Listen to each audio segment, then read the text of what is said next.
Hi guys, good morning. Here in this class, I would take some miscellaneous rules of English grammar which are very important from the point of view of competitive exams. So, I would take one by one. At first, I would take the rule of neither nor, either or none.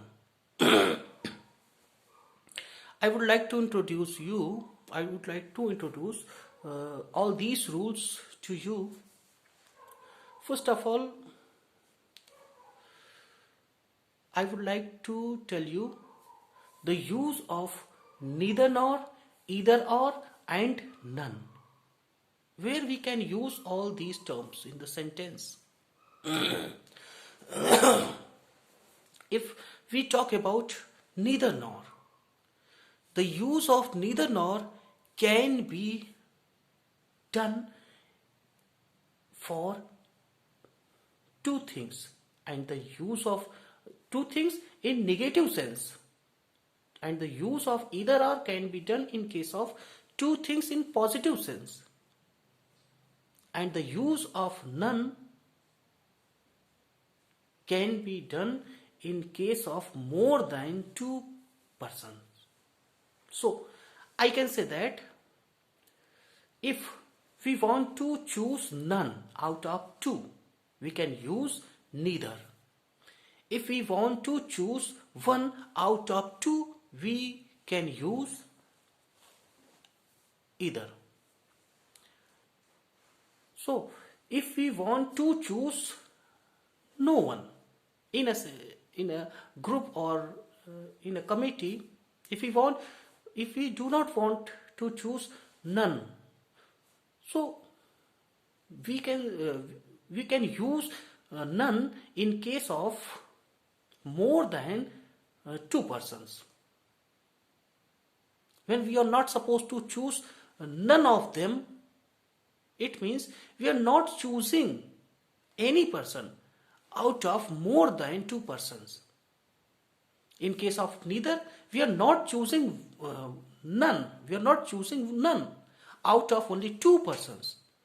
In case of either, we are choosing only one out of two persons. So we can say that for two persons in the negative sense, we can use neither. For one person in the positive sense, we can use either. And for nobody,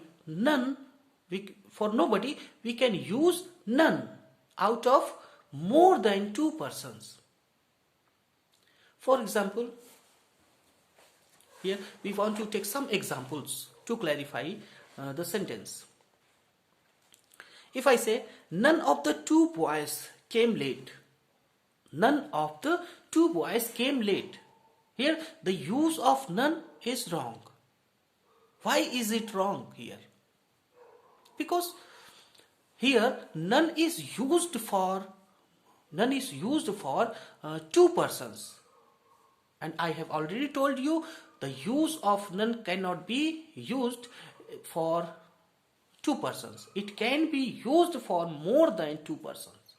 Here we cannot use none. We can use neither. So we can say that neither of the two boys came late. Neither of the two boys came late. The sentence is right. We cannot say none of the two boys came late, because none is applicable in case of choosing more than two persons. And here we are talking about only two persons. So if we are choosing none of the two persons, we can apply only neither in a sentence.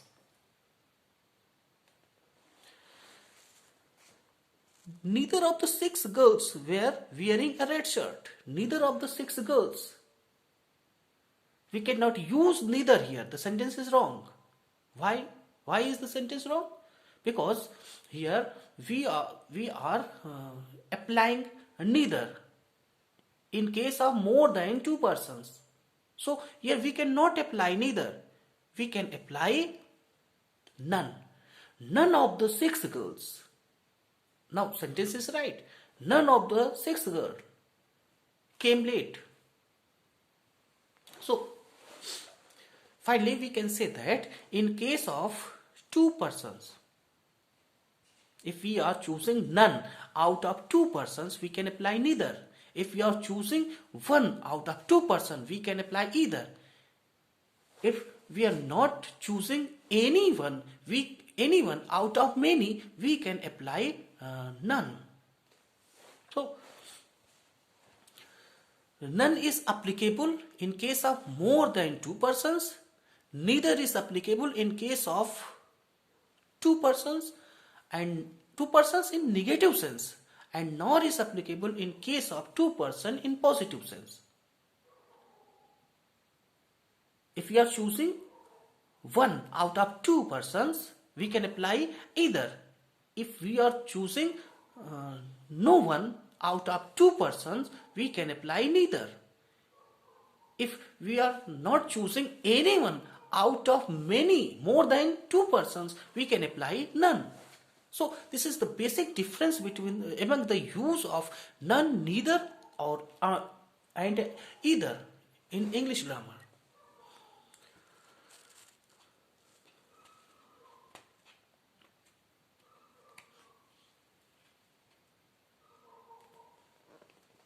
If I say none of your hands is damaged, none of your hands, none, we cannot apply here none because we have only two hands.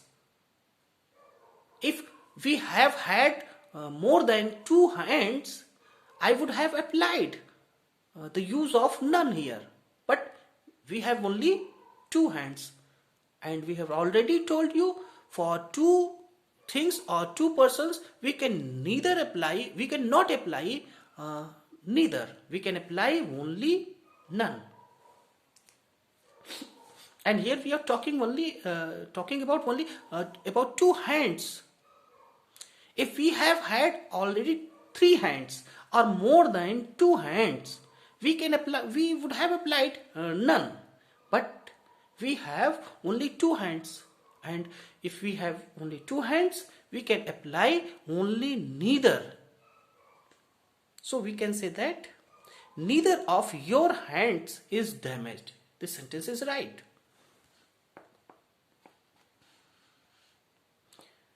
If I say all of your hands are damaged, all of your hands are damaged, we cannot apply all, because for two things or two persons we can apply both.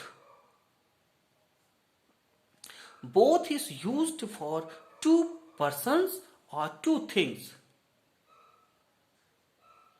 while neither is used for none out of two persons.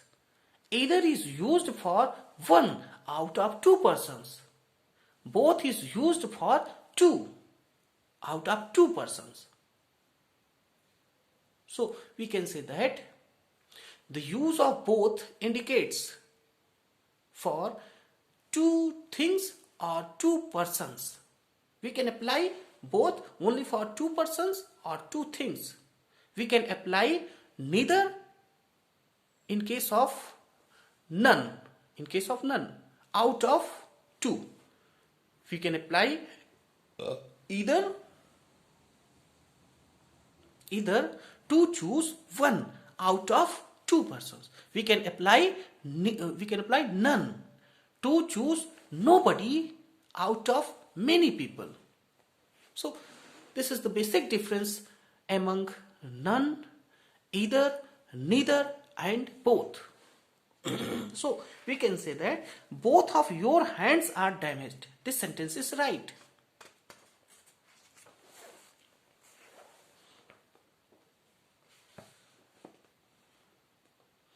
If I say he has bought two cars, he has bought two cars, comma, but none is new. Here this sentence is wrong, because he has already bought only two cars, and we are using the pronoun of two cars only none. Because if he had bought more than two cars, if he had bought more than two cars, we would have applied none. Then our sentence would be right. But here none is applied. None is applied for two things. This is why the sentence is going to be entirely wrong. So we cannot say that. We can say that in case of none of the two cars, we cannot use none. Here we can use neither. Neither of them is new. So we can say that, but none, but neither is new. He has bought two cars, comma, but neither is new. So it means he had bought two cars, but neither is new. We cannot say that, we cannot say none is new, because none is applicable in case of more than two things. Neither is applicable in case of only two things, in negative sense.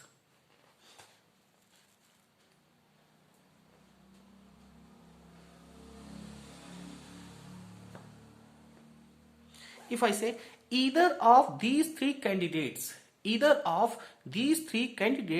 can be selected. Either. Now here we are choosing one out of three persons. So if we are going to choose one out of three persons, we cannot use either.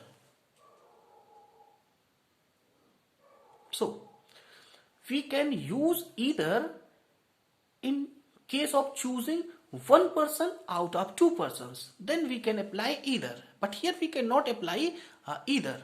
So we can say that any of three candidates, any of three candidates can be selected. Why? Because here we are going to choose only one person out of three persons. And the use of either refers to only one person out of two persons. So we cannot apply either here. We can apply any. Any of the three persons can be, any of these three candidates can be selected. This sentence is right. But we cannot say either of these three candidates can be selected. Because either is used to choose one person out of two persons. Any is used in case of choosing one person out of three or four or many persons. But it should be more than two persons. So remember, the use of either is applicable in case of choosing one person out of two persons. Use of any is applicable in choosing one person out of more than two persons. So, next.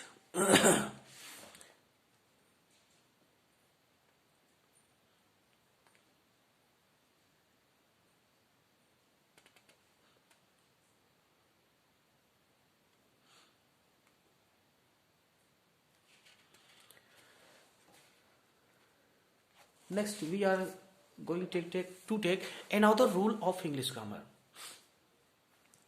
Students often get confused in choosing next. What should be the next parts of speech after a verb? After a verb, can we take subjective form of noun or objective form of noun? This becomes a confusion. This type of confusion can be erased in this class. So, I want to focus on the fact that after verb, we always use objective form of noun. Remember, after verb we can apply only objective case of noun, because after verb objects come, not subject comes. So if I say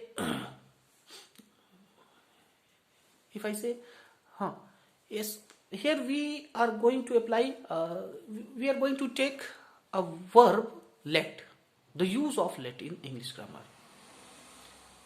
Let is a verb in English grammar, and if in a sentence we have used let, then after let we can use only objective case of noun or objective case of pronoun, because verb need only two things need object: preposition and verb. Both need an object in English grammar, and after both only objective case of pronoun are used. If I say let I go, the sentence is wrong, because after let we are using subjective case of pronoun.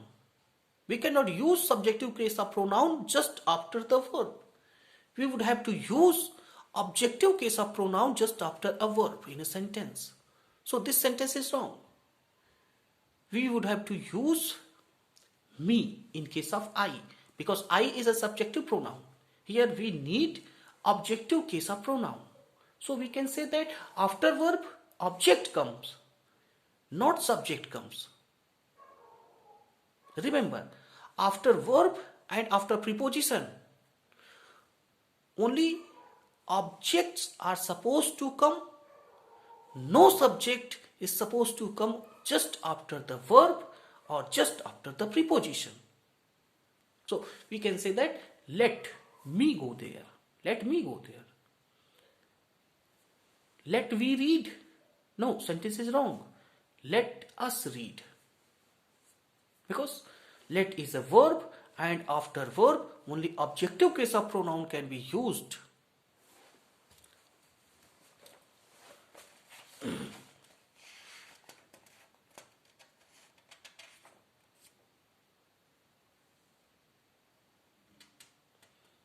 If I say the man saved Ram and she, here the sentence is wrong, because here we have used subjective case of pronoun. As we have already told you, after a verb only objective case of pronoun can be used. Then I can say that he saved Ram and her. He saved. Here save is working as a verb, and after verb objective case of pronoun. Objects comes, not subject comes. And Ram is a subject. Ram is a subject. But here Ram is an object of a verb save. And here we cannot apply subjective case of pronoun. We can apply only objective case of pronoun. So we can say that Ram saved Mohan and her, not she. Ram saved Mohan and her. We cannot say Ram saved Mohan and she. The sentence would be wrong, because after verb we use objective case of pronoun. So keep it your mind that we would have to use only objective case of pronoun just after a verb or just after a preposition.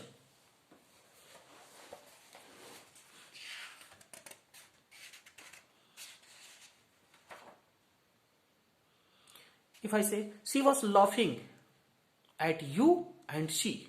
She was laughing at you and she. Here this sentence is wrong, because we are using subjective case of pronoun and we need objective case of pronoun just after the verb and just after the preposition.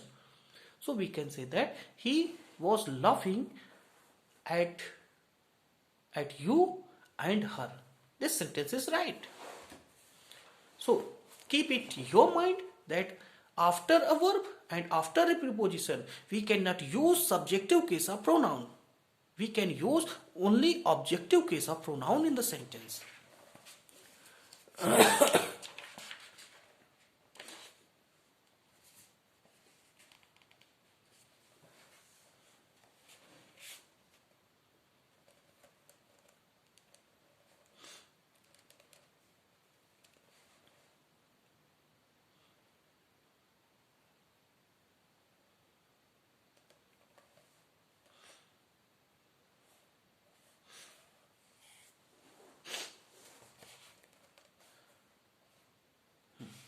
Now I would like to take two verbs that can be used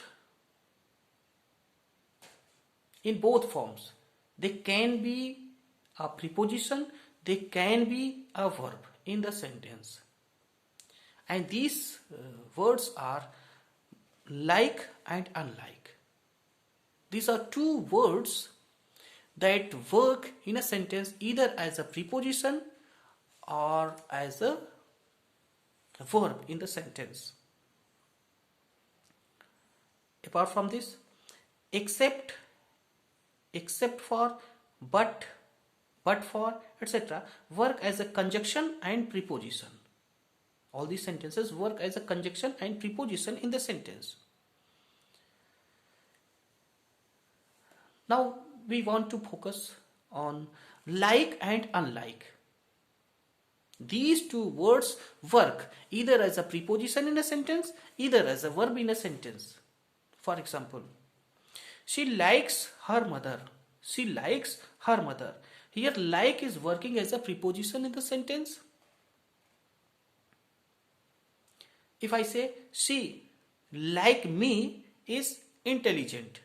She like me is intelligent. Here like is working as a preposition in the sentence. In the previous sentence, like was working as a verb in the sentence, but in the last sentence, like is working as a preposition in the sentence.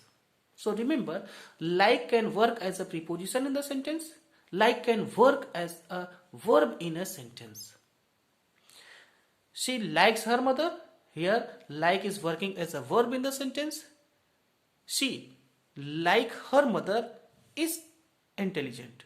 She, like her mother, is intelligent. Here, like is working as a preposition in the sentence.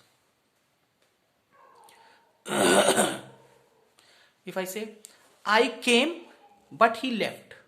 I came, but he left. Here, but is working as a conjunction here. But is working as a conjunction. I came, but he left. So, but is working as a conjunction. If I say, no one can help you except me. No one can help you except me. Here, except is working as a preposition in the sentence. No one can help you except me. So, except is working as a preposition here.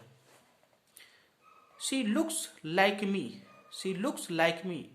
Here, like is working as a preposition in the sentence. So, words change their form. It is the structure of the sentence where they are used tells us about its real parts of speech in the sentence.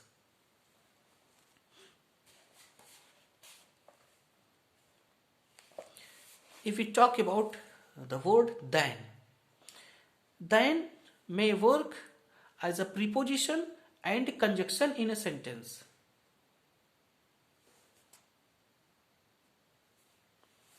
As she is better than I. She is better than I. She is better than I. You are smarter than she.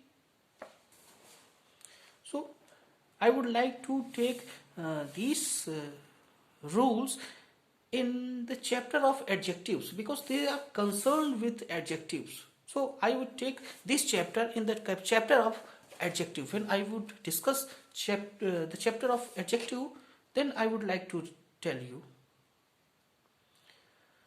Now I want to focus on the use of impersonal pronoun. It. The use of it.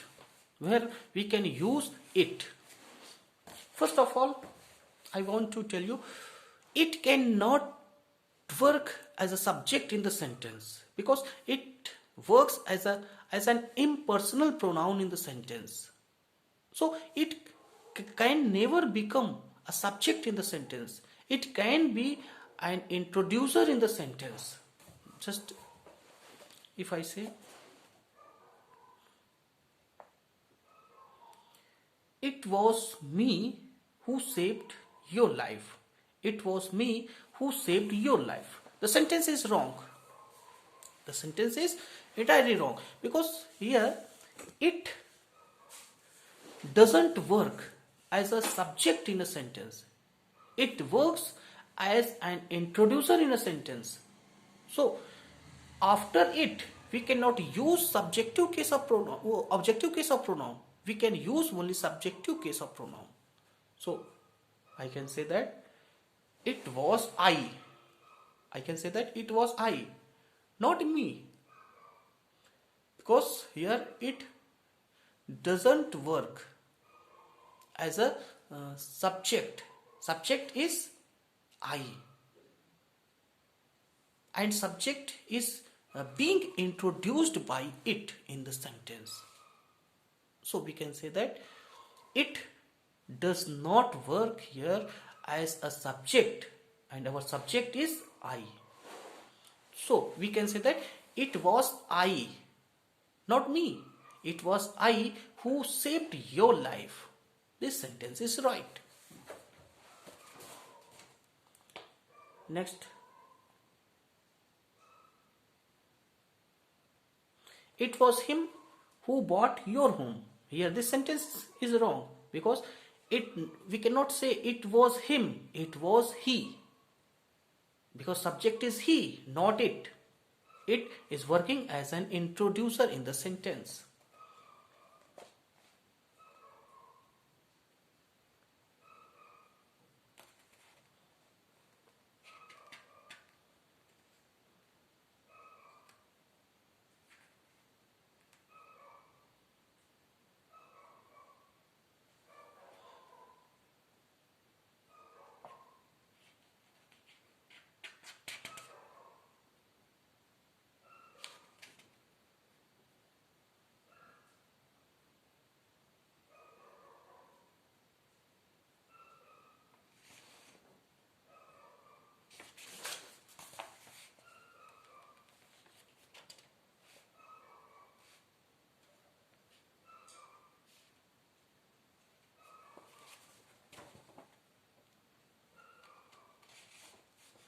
The use of who, whom, whose. Who, whom, whose. Where we can use who and where can we use whom and where can we use whose. So we can use who when we are talking about the subject in a sentence. Who works as a subject in a sentence. Whose works as an object in a sentence. Whose works as in case of possessive adjective. Whose shows a possession and it needs a noun just after it. So we can say that who refers to subjective case of noun, whom refers to objective case of pronoun, whose refers to possessive case of noun. So these three words are different from one another.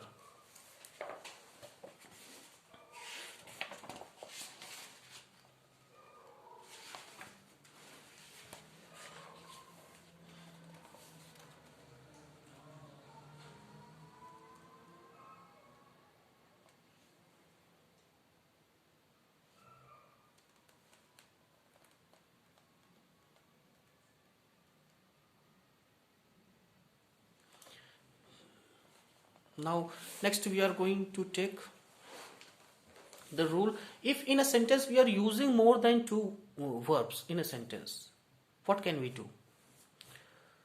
if we are using more than two verbs in a sentence, we would have to make another verb gerund, because a verb always demands object, and objects are noun or pronoun.